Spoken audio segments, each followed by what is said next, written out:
Mark 13:9-13. You must be on your guard. You'll be handed over to the local councils and flogged in the synagogues. On account of me, you will stand before governors and kings as witnesses to them. And the gospel must first be preached to all nations. Whenever you are arrested and brought to trial, do not worry beforehand about what to say. Just say whatever is given to you at the time, for it is not you speaking, but the Holy Spirit. Brother will betray brother to death, and a father his child. Children will rebel against their parents and have them put to death. Everyone will hate you because of me, but the one who stands firm to the end will be saved. Welcome to day 2 of our Easter journey, and this is Buddy, and Buddy's our dog, and you've heard me talk about Buddy quite a bit, but this is him. And like any dog, you can train dogs to do things. You can train them to fetch, to give their paw. Buddy, can you give paw? Paw?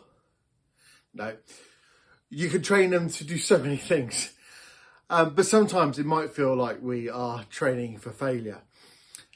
Because actually in the Bible we see that. It's almost as if actually when Jesus was working with his disciples, he was training them to fail.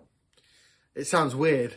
But when you think about it, the disciples, after they were released and sent out after Jesus' death and resurrection, they went on to be persecuted, to struggle, to be killed in some cases. And actually sometimes it feels like the road, the task that we have ahead of us is set out for failure. And that's okay, because failure in our eyes might be something different in God's eyes. I often think sometimes as church, as individuals, we might say, well, I've never led anyone to Christ. But actually you may have done. Your actions may have done something to really spark something within someone, to help them to understand God in a new and a different way. So don't ever think that actually what you're doing is failure. Think of it as just part of the journey which God has called us to.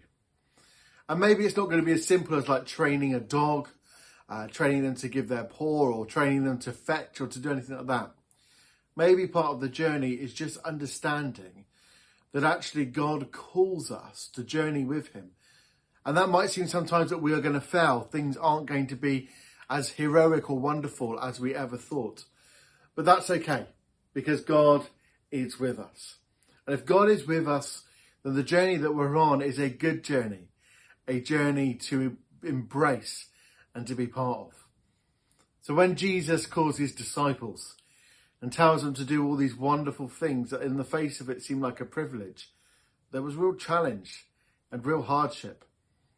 And sometimes it does look like failure. But the whole message of Easter is even when it seems like failure, actually God's power is deeper, greater and more powerful than we could ever imagine. So it's not quite as simple as training a dog. Sometimes actually our journey and our learning is so much more complicated. But the thing is that God is with us. Let's try it one more time. Buddy, paw. Paw. Can you give me your paw? No. Okay then.